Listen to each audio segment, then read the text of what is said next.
ಮಿತ್ರರೇ ನಮಸ್ಕಾರ. ಮಿತ್ರರೇ, ನಿನ್ನೆಯಿಂದ ಅನೇಕರು ಕಮೆಂಟ್ ಮಾಡಿ ಪ್ರಶ್ನೆ ಕೇಳಿದ್ರು. ಅಣ್ಣಾಮಲೈ ರಾಜೀನಾಮೆ ಕೊಟ್ಟಿದ್ದಾರೆ ಅಂತಲ್ಲ, ಅಣ್ಣಾಮಲೈ ಬಿಜೆಪಿ ಬಿಡ್ತಾರೆ ಅನ್ನುವಂಥ ಸುದ್ದಿಗಳು ಬರ್ತಾ ಇದೆ, ಏನದು ಅಂತ. ಹೌದು ಮಿತ್ರರೇ, ಅಂಥದ್ದೊಂದು ಬೆಳವಣಿಗೆ ತಮಿಳುನಾಡಿನಲ್ಲಿ ಆಗಿದೆ. ಅಣ್ಣಾಮಲೈಯವರಿಗೆ ಕೊಟ್ಟಂಥ ಜವಾಬ್ದಾರಿಯಿಂದ ಅಣ್ಣಾಮಲೈಯರು ರಾಜೀನಾಮೆ ಕೊಟ್ಟು ಹೊರಗೆ ಬಂದಿದ್ದಾರೆ. ತಮಿಳುನಾಡಿನಲ್ಲಿ ಇನ್ನು 3 ತಿಂಗಳಿಗೆ ಚುನಾವಣೆ ಕೂಡ ಇದೆ. ಇಂಥ ಸಂದರ್ಭದಲ್ಲಿ ಅಣ್ಣಾಮಲೈಯವರ ಈ ತೀರ್ಮಾನ ಇದೆಯಲ್ಲ, ರಾಜಕೀಯ ವಲಯದಲ್ಲಿ ಸಂಚಲನವನ್ನಂತೂ ಸೃಷ್ಟಿ ಮಾಡಿದೆ. ಹಾಗಾದರೆ ಅಣ್ಣಾಮಲೈ ಯಾಕೆ ಈ ತೀರ್ಮಾನವನ್ನು ಕೈಗೊಂಡ್ರು? ತಮಿಳುನಾಡು ಬಿಜೆಪಿಯಲ್ಲಿ ಆಗ್ತಾ ಇರುವಂಥದ್ದೇನು? ಇದು ತಮಿಳುನಾಡು ಬಿಜೆಪಿ ವರ್ಸಸ್ ಅಣ್ಣಾಮಲೈನೋ ಅಥವಾ ಕೇಂದ್ರ ಬಿಜೆಪಿ ವರ್ಸಸ್ ಅಣ್ಣಾಮಲೈನೋ? ಅಣ್ಣಾಮಲೈ ಕೇಂದ್ರದ ನಾಯಕರ ಜೊತೆಗೆ ಬೇಸರ ಮಾಡಿಕೊಂಡಿದ್ದಾರೆ ಅನ್ನುವಂಥ ಸುದ್ದಿಗಳಿದೆಯಲ್ಲ, ಅಣ್ಣಾಮಲೈಗೆ ಕೊಟ್ಟಂಥ ಜವಾಬ್ದಾರಿಗೆ ಅವರು ರಾಜೀನಾಮೆ ಕೊಟ್ಟಿದ್ದಾರಲ್ಲ, ಮುಂದೆ ಬಿಜೆಪಿಗೂ ರಾಜೀನಾಮೆ ಕೊಡುವಂಥ ಸಾಧ್ಯತೆಗಳಿದೆಯಾ? ಅಣ್ಣಾಮಲೈ ಅವರ ಮುಂದಿನ ಆಯ್ಕೆಗಳೇನು? ಇದೆಲ್ಲದರ ಬಗ್ಗೆ ಈ ವಿಡಿಯೋದಲ್ಲಿ ನಿಮಗೆ ಡೀಟೇಲ್ ಆಗಿ ಮಾಹಿತಿ ಕೊಡುವಂಥ ಪ್ರಯತ್ನ ಮಾಡ್ತೀನಿ. ಬಹಳ ಇಂಟ್ರೆಸ್ಟಿಂಗ್ ಆದಂತಹ ಕೆಲವೊಂದಷ್ಟು ಡೆವಲಪ್ಮೆಂಟ್ಗಳು ತಮಿಳುನಾಡು ಪಾಲಿಟಿಕ್ಸ್ನಲ್ಲಿ ಆಗ್ತಾ ಇದೆ. ಅದೆಲ್ಲದರ ಮಾಹಿತಿ ಕೊಡುವಂಥ ಪ್ರಯತ್ನ ಮಾಡ್ತೀನಿ. ನೀವು ಈ ವಿಡಿಯೋನ ಕೊನೆವರೆಗೂ ಮಿಸ್ ಮಾಡದೆ ನೋಡಿ. ಮಿತ್ರರೇ, ಬಿಜೆಪಿ ತಮಿಳುನಾಡಿನಲ್ಲಿ ಗೆಲ್ಲೋದಕ್ಕೆ ಅದೆಷ್ಟೋ ವರ್ಷಗಳಿಂದ ಸರ್ಕಸ್ ಮಾಡ್ತಾಲೇ ಇದೆ. ಆದರೆ ಅವರಿಗೆ ಯಶಸ್ಸು ಅನ್ನುವಂಥದ್ದು ಮರೀಚಿಕೆಯಾಗಿತ್ತು. ಎಷ್ಟರ ಮಟ್ಟಿಗೆ ಅಂತಂದ್ರೆ, ಜಮ್ಮು ಕಾಶ್ಮೀರದಲ್ಲಿ ಸಿಕ್ಕಂಥ ಯಶಸ್ಸು ಕೂಡ ತಮಿಳುನಾಡಿನಲ್ಲಿ ಬಿಜೆಪಿಗೆ ಸಿಗ್ತಾ ಇರಲಿಲ್ಲ. ಆ ಮಟ್ಟಿಗೆ ಬಿಜೆಪಿಯನ್ನ ತಮಿಳುನಾಡಿನ ಜನ ತಿರಸ್ಕರಿಸಿದ್ರು. ಅಂಥದರಲ್ಲಿ ಓರ್ವ IPS ಅಧಿಕಾರಿ, ಕರ್ನಾಟಕದಲ್ಲಿ ಬಹಳ ಹೆಸರು ಮಾಡ್ತಾ ಇದ್ದಂಥ ಅಧಿಕಾರಿಯೂ ಕೂಡ ಹೌದು, ಅವರು ತಮ್ಮ IPS ಕರಿಯರ್ಗೆ ರಾಜೀನಾಮೆಯನ್ನು ಕೊಟ್ಟು ತಮಿಳುನಾಡು ಪಾಲಿಟಿಕ್ಸ್ಗೆ ಎಂಟ್ರಿ ಆಗ್ತಾರೆ. ಅದು ಕೂಡ ಬಿಜೆಪಿಯಿಂದ.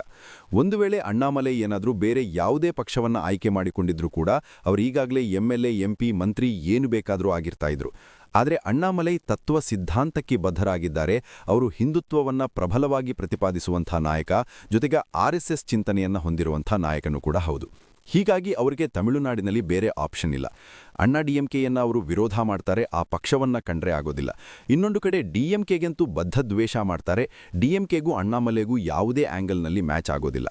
ಇನ್ನಿರುವಂಥದ್ದು ಕಾಂಗ್ರೆಸ್. ಅದರ ಬಗ್ಗೆ ಅಣ್ಣಾಮಲೈ ಯೋಚನೆಯನ್ನು ಕೂಡ ಮಾಡೋದಿಲ್ಲ. ಆದರೆ ಅಣ್ಣಾಮಲೈಗೆ ಇನ್ನೊಂದು ಆಪ್ಷನ್ ಇದೆ. ಅದೇನು ಕೇಳಿದ್ರೆ TVK ವಿಜಯ್. ದಳಪತಿಯೂ ಕೂಡ ಇತ್ತೀಚೆಗೆ ವಿಪರೀತವಾದಂಥ ಓಲೈಕೆಯ ರಾಜಕಾರಣಕ್ಕೆ ಕೈ ಹಾಕಿರೋದು ಅಣ್ಣಾಮಲೈಗೆ ಸೂಟ್ ಆಗ್ತಾ ಇಲ್ಲ. ಹೀಗಾಗಿ ಅಣ್ಣಾಮಲೈಗೆ ಬಿಜೆಪಿ ಅನಿವಾರ್ಯವಾಗಿದೆ. ತಮಿಳುನಾಡಿನ ಬಿಜೆಪಿಗೂ ಕೂಡ ಅಣ್ಣಾಮಲೈ ಅನಿವಾರ್ಯವಾಗಿದ್ದಾರೆ. ತಮಿಳುನಾಡಿನ ಬಿಜೆಪಿಗೆ ಅಣ್ಣಾಮಲೈ ಬರೋದಕ್ಕೆ ಮುಂಚೆ ಮೋದಿ ಏನಾದರೂ ತಮಿಳುನಾಡಿಗೆ ಹೋಗ್ತಾರೆ ಅಂತಂದ್ರೆ ಗೋ ಬ್ಯಾಕ್ ಮೋದಿ ಅಭಿಯಾನ ನಡೀತಾ ಇತ್ತು. ಆದರೆ ಅಣ್ಣಾಮಲೈ ಬಂದ ಬಳಿಕ ಮೋದಿಯವರ ತಮಿಳುನಾಡು ರ್ಯಾಲಿಗೆ ಸಾವಿರಾರು ಜನ ಸೇರ್ತಾರೆ. ಮೋದಿಯವರು ತಮಿಳುನಾಡಿನಲ್ಲಿ ರೋಡ್ ಶೋ ಮಾಡುವಂಥ ಧೈರ್ಯ ಮಾಡ್ತಾರೆ. ಅಣ್ಣಾಮಲೈಯವರು ಕೈಗೊಂಡಂಥ ಎನ್ ಮಣ್ಣ ಎನ್ ಮಕ್ಕಳ ಅನ್ನುವಂಥ ಪಾದಯಾತ್ರೆ ತಮಿಳುನಾಡಿನ್ಯಂತ ಮಾಡಿದ್ರು. ಒಟ್ಟು 234 ಕ್ಷೇತ್ರವನ್ನು ಸುತ್ತಿದ್ರು.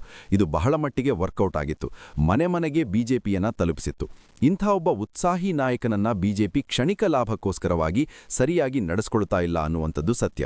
ಸದ್ಯ ತಮಿಳುನಾಡಿನಲ್ಲಿ ಚುನಾವಣೆ ಹತ್ತಿರ ಇರುವಂಥ ಈ ಸಂದರ್ಭದಲ್ಲಿ ಇಂಥ ಗೊಂದಲಗಳಿಗೆ ಎಡೆಮಾಡಿಕೊಡದೆ ಕೇಂದ್ರ ನಾಯಕರು ಮಧ್ಯಪ್ರವೇಶ ಮಾಡಿ ಎಲ್ಲವುದನ್ನ ಸರಿ ಮಾಡುವಂಥ ಅನಿವಾರ್ಯತೆ ಇದೆ.